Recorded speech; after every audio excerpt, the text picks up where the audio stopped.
A seemingly ordinary day in the courtroom during Diddy Combs' trial quickly turned into a historic moment. No one in the room, not the lawyers, the press, or the legal team, could have anticipated what was about to happen. There were no live cameras, no hallway whispers, no warning signs that something unusual was coming. But then, just as everyone was focused on the testimony of the previous witness, the side door to the courtroom quietly creaked open. And the man who walked in was Dwayne "The Rock" Johnson. A journalist would later describe the moment with just one word: cold. Not the chill of air conditioning, but the kind of cold that crawls down your spine. The entire room froze. You couldn't hear The Rock's footsteps, but you could hear your own heartbeat. No one, not even the most seasoned Hollywood reporters, could explain why he was there, in a trial where his name had never once come up. But this wasn't the Dwayne Johnson the world knew. This wasn't the smiling man on red carpets, the motivational icon who once said, "Be the hardest worker in the room." This was someone else, tired, hollow, carrying a weight heavier than any role he had ever played, a truth that had never been told. He wore a plain gray suit. His face was bare. No makeup, no preparation. His eyes were puffy and damp, as if he'd been crying before walking in. Even Diddy, who often boasted about his close ties to A-list stars, couldn't hide his shock. He turned to look, then immediately turned away, his face tightening like someone who'd just had cold water thrown on them. A defense lawyer leaned in hurriedly to whisper, while the prosecution simply smirked, as if they'd been expecting this moment all along. When The Rock walked up to the witness stand, every eye followed him. He carried no papers, had no lawyer at his side, no phone in his hand. Just trembling fingers and eyes that seemed to reflect 2 decades buried behind the mask of a hero. He placed both hands on the wooden rail, looked toward the judge, then turned back to the courtroom. Before I begin, I need to say something. And in that moment, the entertainment world turned a brand new page. No one expected the man who once played invincible warriors to speak such fragile, earth-shaking words. After being sworn in, Dwayne "The Rock" Johnson took a deep breath and began to tell a story that, according to him, had haunted him for nearly 2 decades. "I used to think I was strong. I believed that if I played by the rules, I'd be given a shot.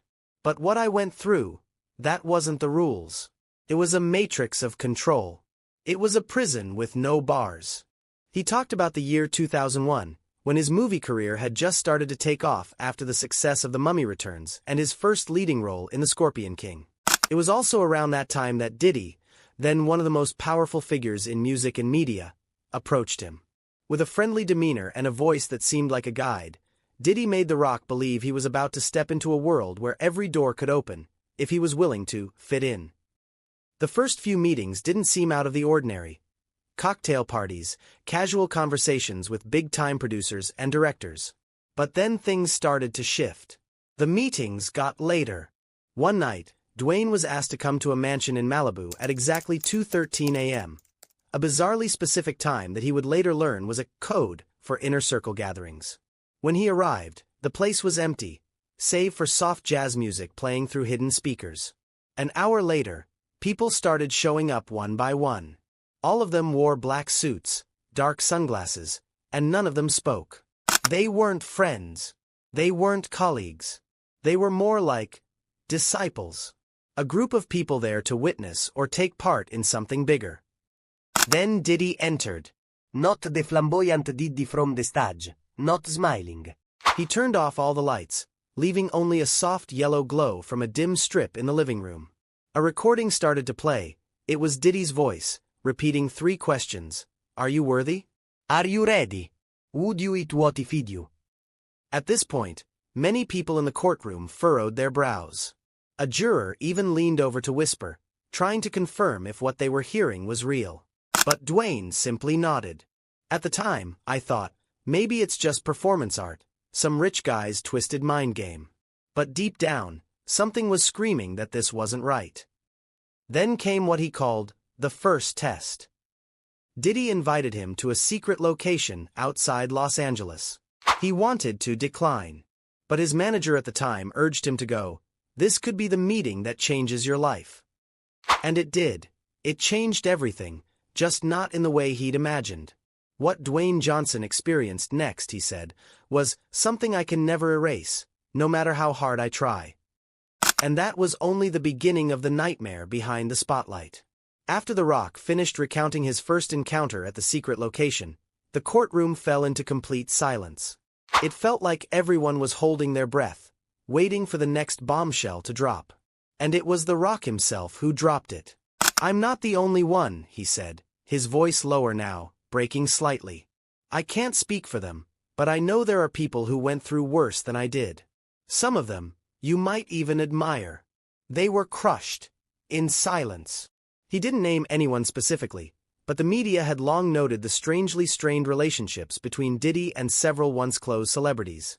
One of them was Jamie Foxx, who had been seen frequently at Diddy's parties in the 2000s, but suddenly stopped showing up at any of his events around 2015. There were rumors that Jamie had once been invited to a special night similar to what The Rock described, but that he left just minutes after arriving and cut ties with the entire group. A leaked text message allegedly from that time read, "It's all too much. I can't play along anymore." Even actress Monique, who had been quietly blackballed in Hollywood after openly criticizing the industry's treatment of black actors, once made a cryptic remark during a 2019 talk show appearance. "There are hidden powers in Hollywood, and if you don't play along, you'll be pushed out. Trust me, I know that feeling." At the time, no one thought her words had anything to do with Diddy or bizarre initiation rituals. But now, after The Rock's testimony, the puzzle pieces were starting to fit together. Another incident, once considered trivial, was suddenly being re-examined. It was the night Justin Bieber abruptly left a Grammy after-party hosted by Diddy in 2017, without explanation, and refused to answer any media questions afterward. Some sources claimed that during the party, Bieber had been personally invited into a room, and just minutes later stormed out, pale and visibly shaken. When asked about it, Bieber reportedly said flatly, "Don't ask me about that. I shouldn't have gone." All of these things, once written off as gossip or exaggeration, suddenly felt terrifyingly real. Because now they were tied together by a living witness, a symbol of strength and honesty, someone who had never been involved in scandal, Dwayne Johnson. The Rock looked straight at the jury, his eyes no longer carrying the fear they had at the beginning. "If I stay silent, I'll always be a part of that cycle. I can't let what happened to me happen to someone else. That's why I'm here." His story was no longer just about two celebrities. It had become a wake-up call for an entire world that had long treated what happens behind the scenes in showbiz as just part of the game. Dwayne Johnson paused for a moment. He took a sip of water and set the glass down gently, but even that slight sound rang out sharply, as if the entire room was holding its breath, waiting for what he'd say next. "People look at me and think, this is a man who can't be broken. But no one knew I once went 2 days without eating because I was terrified of being called in for a random check in the middle of the night. No one knew I cried in a hotel bathroom after receiving an anonymous call, with a voice repeating over and over, 'Will you do it or will you disappear?'" Dwayne recounted how after the private gathering with Diddy near the desert, he was led into a dimly lit room, its walls covered in black drapes. In the center of the room was a round table displaying strange objects, including a silver platter draped in white cloth. Diddy, without explanation, pointed to the dish and said, "You said you were ready. Prove it." Dwayne pulled back the cloth and found what he described as a piece of animal brain, later identified as monkey brain. He remembered the pungent smell and the choking sensation in his throat as someone handed him a silver spoon. "I wanted to run. But I thought if I run, every door in this industry slams shut. No one hires the guy who doesn't complete the test." "So you ate 1 spoonful." Then a quiet round of applause came from behind the curtains. "Like some twisted graduation ceremony," Dwayne scoffed, though his voice caught in his throat. "And a week later, I got a call from Warner Brothers inviting me to audition for a major action film. That's where it all started. But not all success feels like triumph." He started losing sleep. Every time he saw soft yellow lighting, he was reminded of that night. Every time he ate any dish involving organ meat, even something as simple as chicken liver, he felt nauseous. He hit the gym 3 times a day, not to stay in shape, but to keep his mind from wandering. "When people call me an inspiration, a symbol of drive, I just want them to know, A part of me was crushed to earn that spotlight. And I don't want anyone else to go through what I did. This confession didn't just stun the courtroom, it raised a bigger question. How many of the so-called success stories out there came at the cost of dignity, mental health, or even a person's very identity? Dwayne bowed his head. For the first time in his testimony, his eyes turned red. I survived. But I'm not the same. And I can't let my silence cost someone else their soul. The room grew heavy. Diddy looked down, his hands clenched, face blank. His lawyers scribbled notes, avoiding eye contact. The prosecutors, they didn't need to say a word, because that story alone had shifted the entire atmosphere in the courtroom. As Dwayne Johnson concluded his testimony, many in the courtroom couldn't hide their emotions. A few reporters sitting in the back row whispered to each other, already typing out headlines on their phones. But the rest of the room, including the jury, remained fixated on the witness who had just taken his seat. Because the story he told wasn't just about him. It felt like a key that had just unlocked a door Hollywood had kept shut for years. Within just a few hours of his testimony, social media exploded with hashtags like #DiddyTrial, #RockConfession, and #HollywoodInitiation. Very quickly, both the online community and the media began revisiting countless controversial events that had once gone unexplained, until now. People started bringing up the 2022 case, when Cassie Ventura, Diddy's longtime ex-girlfriend, unexpectedly filed a lawsuit accusing him of years-long manipulation and abuse. At the time, the case was quietly settled out of court within days, and almost every major outlet fell eerily silent. But now, in the wake of Dwayne Johnson's account, people were re-examining the case through a new lens. Was it really just a domestic violence situation? Or was it part of a larger system of psychological control disguised as a relationship? The scrutiny didn't stop there. Another nearly forgotten event was dragged back into the spotlight. The moment Justin Bieber abruptly left a Grammy afterparty hosted by Diddy in 2017 after less than 10 minutes. There was never an official explanation. No interview. Just a brief clip showing Bieber exiting the mansion, head down, saying nothing to the paparazzi. An anonymous former security team member from that night later revealed on Reddit, Bieber was invited into a private room, no one was allowed to follow, and he came out looking like he'd seen a ghost. Many began to wonder, was The Rock not the only one who had been asked to undergo a ritual? And were those who left, like Jamie Foxx, like Bieber, lucky escapees? Or just victims who never dared to speak? Meanwhile, another name was pulled into the swirl of suspicion. Monique, the actress who publicly alleged being blackballed after refusing to comply with the demands of a major film studio. She had hinted at a powerful figure in the industry, who quietly blocked her movie deals and talk show appearances. Though she never mentioned any names, in light of Dwayne's testimony, many began asking, could Diddy have been the one behind it? All of these once dismissed incidents, brushed off by the press as minor celebrity drama, were now being pieced together like fragments of a much darker picture. And The Rock's testimony was the light that suddenly illuminated the whole structure beneath it. A structure that, if true, implicated not just one man, but an entire network of power players running deep within the entertainment industry. The case was no longer just about Diddy. It had become a moral reckoning for all of Hollywood. After nearly an hour on the stand, The Rock, once the poster child for invincibility, a man who embodied the image of a superhero, sat quietly, still. But no one in that room would dare call him weak. What they saw was courage. The kind of courage it takes to confront a force you once bowed to. The judge thanked Dwayne and called for a recess. The air in the courtroom remained thick. A juror dabbed their eyes with a tissue. A few prosecutors spoke in hushed tones, but no one moved from their seats. Something deep, something real, had just been unearthed. The media instantly went into overdrive.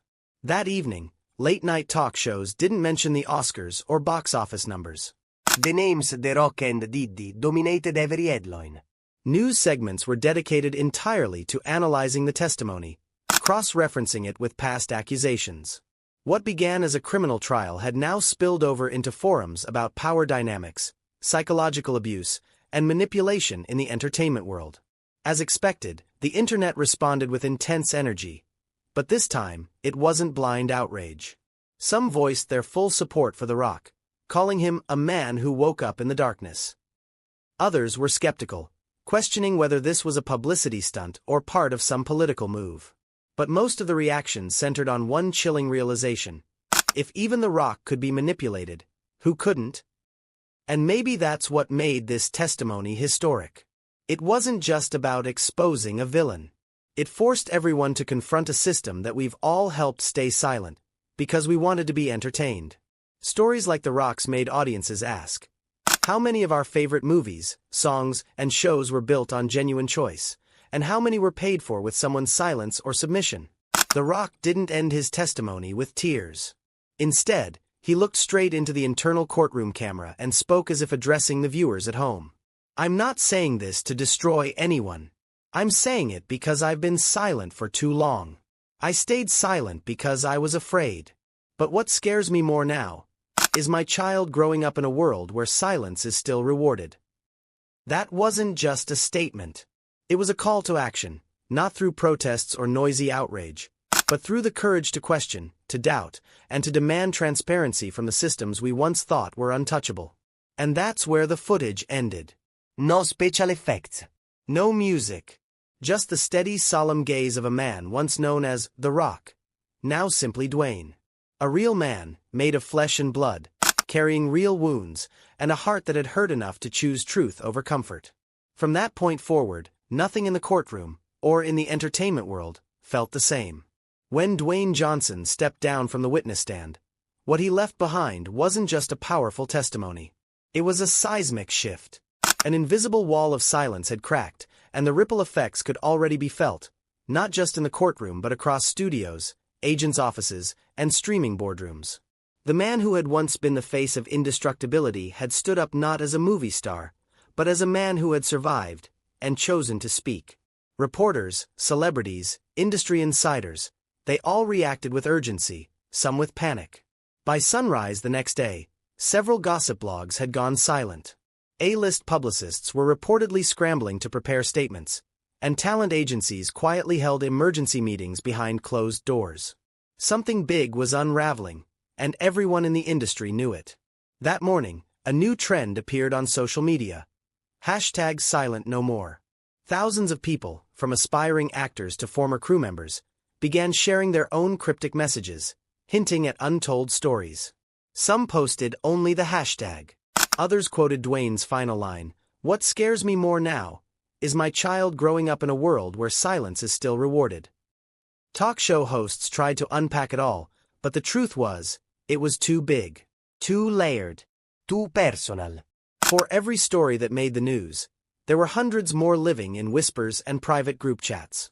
For the first time, it wasn't just about what Diddy did. It was about what people allowed to happen, what the industry excused, and what the public ignored. A particularly emotional moment came during a live morning broadcast, when an actress, who had never spoken about her early days in the industry, broke down in tears while recounting a night she could never forget but could never explain. She didn't name names. She didn't have to. The weight in her voice was enough. Meanwhile, Diddy's legal team faced a growing crisis. What had begun as a high-profile criminal defense case now sat at the center of a full-blown cultural reckoning. Journalists unearthed past allegations, many of which had been buried or discredited. Former collaborators began distancing themselves publicly. Even a few longtime supporters went quiet. And as all this happened, Dwayne Johnson disappeared from the spotlight. No follow-up statements. No Instagram post. No media appearance. He didn't need to say anything more. The silence itself became its own statement. Analysts began calling it the Rock effect, a phenomenon in which one person's raw, credible honesty pierces through the entertainment machine's thick armor of PR and manipulation. And what made it so powerful wasn't just that it came from someone famous. It was that it came from someone we thought was untouchable. Because if even The Rock, the Hollywood juggernaut, the family-friendly icon, the billion-dollar box office brand, could be pulled into this kind of darkness, then maybe it was time we stopped assuming anyone was truly safe. And so the question began to grow louder, online and offline. How deep does it go? Every interview clip, every red carpet exchange, every awkward silence at past award shows suddenly took on new meaning. People revisited old footage, watching interactions between celebrities with fresh eyes, picking apart body language, silence, nervous laughter. The whole industry was being reread like a book we thought we'd finished, only to realize we had missed entire chapters. For survivors, those inside and outside of Hollywood, something had cracked open. It wasn't just about Diddy anymore. It was about every hidden contract, every predatory power play, every private meeting disguised as a networking opportunity. It was about the system. And in that system, Dwayne Johnson had been both a product and a prisoner. Now, by breaking his silence, he had become something else entirely, a catalyst. What comes next? No one knows. There are whispers of more testimonies, more stories waiting to surface. There are rumors that other names, even bigger than Diddy, are quietly lawyering up. Some say this is the start of a new #MeToo wave, one focused not just on sexual misconduct, but on psychological abuse, coercion, and ritualistic control. Whatever it becomes, one thing is clear: the mask has slipped. Hollywood, for so long the land of dreams, now finds itself staring into its own shadow. And thanks to one man's courage, that shadow can no longer be ignored.